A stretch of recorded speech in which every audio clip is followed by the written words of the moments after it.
RC Aventure toujours à la pointe de la technologie, et oui, aujourd'hui avec Elon Musk, nous allons partir sur Saturne. Saturne, percer ses secrets, percer ce qu'il y a d'intéressant, et c'est ça, qu'est-ce qu'il y a? Est-ce qu'on va trouver des Tesla qui tournent en orbite? Est-ce qu'on va trouver le Cybertruck électrique en train de terraformer Saturne? Et oui, pour l'instant, personne ne sait qu'est-ce qui se passe là-haut.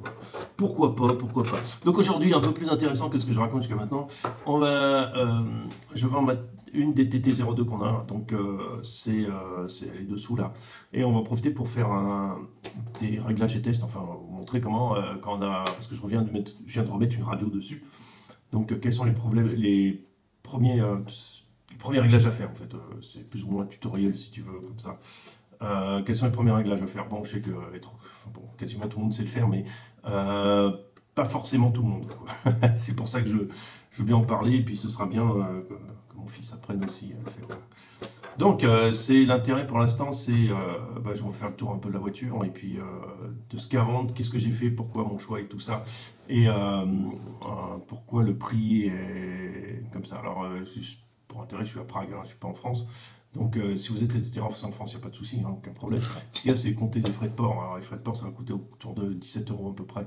Donc, que vous sachiez un peu le prix. Après, c'est un peu négociable, on va dire, le prix, on va voir. Mais je vais vous expliquer que c'est pas si cher que ça. Bon, allez, on va regarder la voiture un peu, ce qui se passe. Donc, je vais pencher par là, ce sera beaucoup plus simple. Voilà. Alors, on trouve la carrosserie de la Toyota GR86. Alors là, la carrosserie n'est pas en parfait état, mais en relativement bon état, c'est tout. Elle a pris un coup de vent, donc là, voilà, elle a pris des coups un petit peu, hein, comme quelqu'un qui roule, quoi. Je veux dire, il y a des rayures, c'est pas neuf. Voilà, c'est l'occasion. Mais si je la mets, c'est que la carrosserie, honnêtement, elle est pas mal du tout. Avec le petit aileron en plus, donc elle est pas mal, ça va. Bon, elle est déchirée là, mais bon, c'est l'occasion, c'est comme je dis. L'occasion, voilà. Donc, ok, là, on a un tour l'engin. L'engin est tout stock. Seule chose qui va changer, c'est qu'on a tout le kit de roulement. Voilà, c'est tout. C'est tout. Sinon, il est tout stock. C'est un véhicule qui marche très bien, qui n'a pas été autant utilisé que ça, parce qu'on n'a fait pas autant, on n'a pas fait autant de pistes. Et mon fils a plutôt roulé avec la mienne qu'avec celle-là. Il a fait quelques compétitions avec, mais bon, quelques compétitions, c'est sur l'asphalte. Et après, on en a fait aussi sur le... Comment on appelle ça? Sur la moquette. Mais cette année, on n'a pas fait sur la moquette, parce qu'il préfère utiliser la mienne. Donc voilà, qui a pas des options, mais qui a un bricolage qui fait qu'elle marche mieux, quoi. Donc on est sur du tout d'origine. Voilà, il n'y a pas de truc. Alors c'est ce que je veux montrer aussi, c'est que c'est important. C'est que la première option que vous devez mettre sur une TT02, j'en profite aussi pour en parler, c'est, alors oubliez ça en métal, ça sert à rien, c'est des piélettes réglables ici. Ça c'est important. Et le kit roulement, c'est nécessaire. Voilà, deuxième option que vous pouvez mettre. Troisième option que vous pouvez mettre et que vous devez mettre, déjà, c'est virer le sauve-cerveau. Mettez la corde en plastique. Alors, mettez une corde en plastique qui est fournie avec le cerveau. Là, c'est un cerveau max. Donc, c'est pas non plus super rapide. C'est un 0,17 secondes, mais ça suffit. Et c'est un cerveau max. Et si vous mettez une corde un peu plus longue, qui pousse 9 kg, donc si vous mettez une corde un peu plus longue, vous aurez plus de vitesse. Voilà. Donc, ça vous permettra d'avoir un peu plus de réactivité de la voiture. Et vous mettez une corde plastique, pas métal. Comme ça, s'il y a un choc, vous arrachez la corde plastique, mais vous n'arrachez pas la corde métal, vous n'arrachez pas le reste. Voilà, vous ne détruisez pas votre cerveau. Grosso modo, c'est ça. Voilà, alors les jeux, puisque c'est super important sur la TT02, les jeux des roues, le jeu, il existe. Hein. Le jeu, il n'y a pas photo, il existe et il existera tout le temps. Ça, il existe, même d'origine, il existe. Même sur la type SX, qui est très cher, plus de 200 €, ça existe aussi, ça. Donc ça, c'est normal. C'est relativement difficile à tenir en ligne droite, mais ça va encore. Ça va encore. Avec un peu de doigté, on y arrive. Voilà, qu'est-ce qu'on peut dire? C'est l'usure des cardans et triangles, quasiment pas, parce que le système de Tamiya est très bien. Il y a on a des très gros triangles, cardan, noix de cardan, alors, je ne sais pas si vous les verrez. Ce qui fait que ça ne s'use quasiment pas. Alors c'est pour ça que vaut mieux laisser d'origine. Et l'autre option que vous pouvez mettre, c'est franchement les amortisseurs hydrauliques. Voilà, ce que j'ai pas fait. J'ai pas fait parce que sur l'autre, j'ai récupéré les amortisseurs de la cartelle, mais sur celle-là, j'ai pas fait. Ça m'a pas intéressé de le faire. On a voulu les garder d'origine. Voilà. Le châssis a quand même roulé. Il a roulé sur sur du parking un peu. Donc la TT02, c'est très bien pour le parking. Voilà. Ça, on a des pattes comme ça parce que ça sort tout le temps. Après, vous partez cardan, noix de cardan. Alors c'est pour ça que vous allez remarquer, enfin vous n'allez peut-être pas remarquer parce que ça se voit pas qu'ils sont peints. Noix de cardan et cardan pour les trouver plus facilement sur la piste noire. Voilà. C'est quand on les perd. Ça suffit. Ce petit bout de plastique suffit à gérer le problème de ça qui se déboîte. Alors ça se déboîte très facilement, hein, c'est exaspérant. Donc c'est pour ça que j'ai installé ce système et ça marche très bien. Voilà, qu'est-ce qu'on peut dire? C'est que on les a depuis un certain temps, on les a roulés, c'est normal. On n'est pas non plus des sauvages, on n'a rien cassé dessus, ou ce qui a été cassé a été remplacé, mais sur celle-là, rien n'a été cassé. Voilà. Donc on est du full origine, full roulement. La seule chose qui a changé, c'est qu'ici j'ai mis une couronne de TT01 de 55 ans. Alors les couronnes de TT01 peuvent passer, il y a juste une bidouille à faire. Plutôt que d'acheter le kit speed, là, le kit vitesse plus haute, vous achetez une couronne de TT02, c'est vendu par 2, 51 et 58 il me semble de mémoire, et il suffit de le changer. Alors ça permet d'avoir une couronne plus petite et d'avoir plus de vitesse, mais là c'était pas l'intérêt. L'intérêt c'était de passer un plus gros moteur. On est sur un moteur 550 ici. C'est une marque Fox, c'est un Brochut alors il est tout neuf, hein, il est tout neuf, il a roulé 2 fois. Et il est en 21 tours. Ce qu'il y a, c'est que les 550 tournent moins vite que celui d'origine. Donc, ce qu'il fait, c'est qu'il chauffe beaucoup moins. C'est ça l'intérêt du truc. C'était de le faire chauffer beaucoup moins. Et après, on est passé sur un pignon de 25 dents. Voilà, 25 dents métal, pas les pignons Tamiya qui s'usent très vite. Pignon métal. Donc, vous n'aurez pas un sifflement infernal. Et vous avez un pas plus long. Après, si vous voulez gagner en vitesse, alors pour un débutant, ça suffit. On est dans les 30 km/h sur 27-30. Et après, il suffira de mettre un pignon plus gros. Ça coûte pas très cher, hein, ça coûte 4-5 euros. Vous mettez du plus grand. Et après, vous allez décaler le moteur un peu par là, le régler différemment. Et vous allez gagner beaucoup en vitesse. C'est vrai qu'un 550 qui a beaucoup plus de couple qu'un 540. Voilà ce que je peux dire. La télécommande que j'ai dessus, c'est une télécommande de base, mais qui marche bien. C'est la télécommande que j'avais sur le barrage. Ça marche très bien. Il y a les réglages de base, hein, réglages d'origine. Rien de spécial. Voilà. Donc écran de chaud, j'essaierai d'effacer quand même pour c'était sur le roue de chaud. Donc, voilà.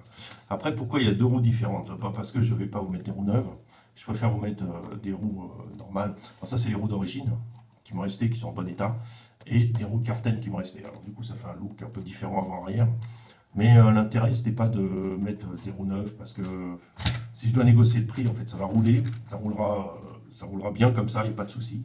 Le seul truc, c'est qu'après, vous aurez peut-être envie de mettre vos jantes à vous et puis surtout de mettre votre carrosserie que vous pouvez acheter. Alors, pourquoi le prix est si élevé? Enfin, il n'est pas si élevé que ça. C'est pour le prix, en fait, d'un kit neuf avec moteur variateur, c'est celui de Tamiya d'origine. D'un kit neuf, je vous propose tout complet avec 2 batteries de 4800 mAh, d'accord? Et je mets avec, alors vous allez rigoler, mais je vous mets le chargeur. Je vous mets ce chargeur là. Alors vous allez dire, ouais, mais c'est pourri comme chargeur. Vous avez raison, c'est pourri, mais je pense que si c'est un gamin qui l'achète, c'est, en fait, je ne compte pas dans le prix forcément, mais c'est juste qu'un gamin qui l'achète, il voudra l'avoir complète. Quoi, que lui, il s'embête pas à ça. Tu charges toute la nuit. Hein, tu charges toute la nuit ta batterie, d'accord, mais tu as l'avantage, c'est que c'est sans risque. C'est de la NIMH, c'est sans risque. Il n'y a rien à faire. Il y a juste que quand tu utilises les batteries, tu essayes de les vider complètement. Sinon, ça ne marche pas. Voilà, c'est risque minimum, très bien pour un enfant qui veut débuter et qui ne veut pas se ruiner. C'est parfait. Voilà, voilà c'est un peu l'idée comme j'ai fait à mon fils. Voilà. Maintenant, je vais vous expliquer comment on la met en route. Comment je vais régler le truc. Alors, je vais peut-être un peu relever la caméra. Je mets déjà la première chose importante, c'est mettez la voiture en l'air. Vous enlevez, je vais en mettre un peu plus haut, vous enlevez les roues. Au mieux, vous enlevez les roues, sinon vous la remettez en l'air. On va tester le truc. Première chose, c'est allume ta télécommande. On. D'accord? Tes réglages sont ouverts, tu vas pouvoir régler dessus. Et maintenant, on va pouvoir brancher la voiture. Voilà. Donc là, c'était sur on. Là, on a le petit clic off. Voilà.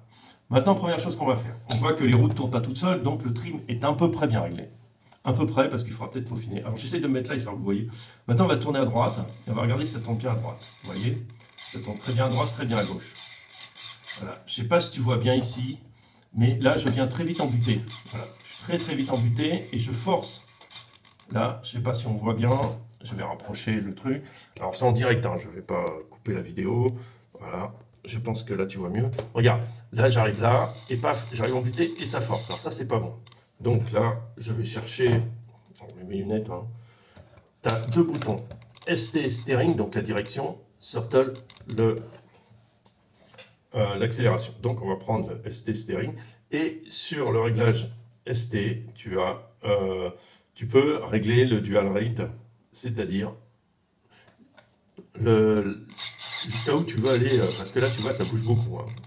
Donc là, on est sur 10, on va réduire. Tu vois, ça a une incidence. Et on va réduire jusqu'à ce que tu arrives en butée. Alors, il suffit de tourner à fond. Et après, tu joues jusqu'à ce que tu arrives en butée. Voilà. Alors, je sais pas si ça se voit là, bien. C'est-à-dire, tu joues là jusqu'à ce que ton truc touche. Voilà, tu vois, je tourne à fond. Tu vois, ça force encore. Dans ce cas-là, je reprends mon truc et je réduis la course de mon cerveau. Alors, je vois que d'un côté, alors il n'a pas le réglage double. Hein, donc, on va mettre un peu plus. Voilà. Et là, on a les deux côtés qui marchent bien. Ok? Ce qu'on voit aussi maintenant, c'est que les deux roues ne sont pas droites. Donc là, on va faire utiliser le trim. Voilà. Alors, on va trimer peut-être d'abord. Voilà, on trim en premier et on vérifie que tout marche bien au bout. Voilà. Les roues bien droites. Les roues sont bien droites. Alors sur la Tamiya 02, elles sont un peu ouvertes. Et on a le réglage est là. Voilà. Ok, ça marche. Maintenant, on va passer à l'accélérateur. C'est exactement la même chose. J'appuie. Est-ce que ça accélère? Alors on va mettre peut-être un peu différemment. Que vous voyez un peu ce que je fais parce que... Bon voilà, j'ai mis une autre position plus simple. Plus facile. Donc on a vu avec la direction, on va jouer, on tourne à fond ici, et je joue avec pour avoir plus ou moins d'angle de direction. Alors, ce qu'il faut, c'est arriver à fond, il faut un peu plus, parce qu'avec Tamiya, il y a un peu de jeu, donc il faut forcer un peu plus, il faut regarder que ça aille à fond des deux côtés, vous voyez que ça arrive bien contre la butée des deux côtés, et c'est marre. Maintenant, on va jouer sur l'accélérateur. Alors, ce qu'on voit, c'est que si j'accélère, il ne se passe rien. Si je freine, ça commence à accélérer. Donc, il va falloir inverser le cerveau. Donc, l'inversion du cerveau se fait ici. Voilà. Et là, on a les roues qui tournent toutes seules. D'où l'intérêt de le poser sur quelque chose. Maintenant, on va jouer sur le trim. C'est pas le bon trim. C'est celui-là. Voilà, donc on joue sur ce stream-là, et voilà. Donc,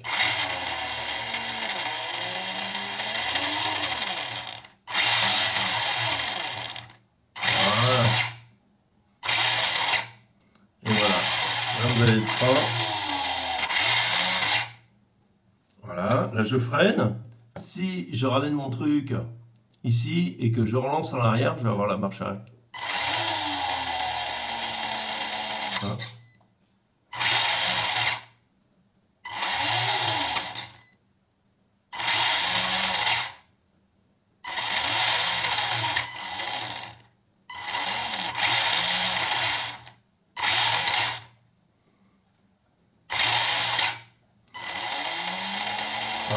C'est mal arrivé.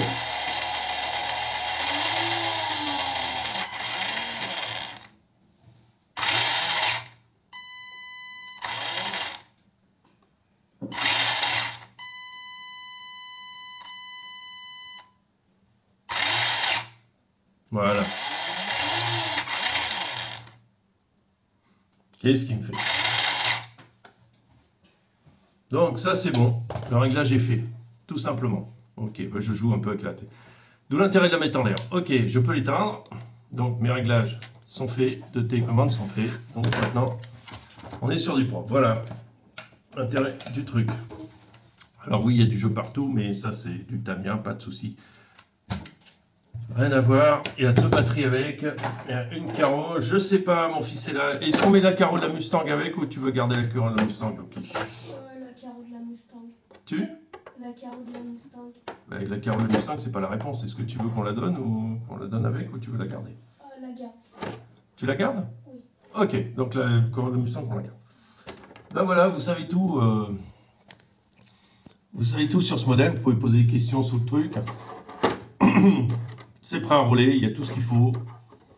Voilà, et je souhaite quelqu'un de bien se marrer avec parce que c'est vraiment marrant, hein. C'est vraiment très très marrant. Et même 27 km/h par rapport à des speedruns à plus de 100 km/h, ça peut paraître ridicule, mais c'est pas aussi ridicule que ça. Au début, c'est pas si ridicule, hein. Après, bon, bien sûr, on veut passer plus vite, mais c'est normal.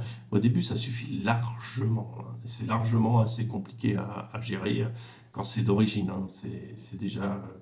c'est comme c'est, quoi. Voilà. Bon, sur ce, bonne journée et puis à très très bientôt. Ciao, ciao.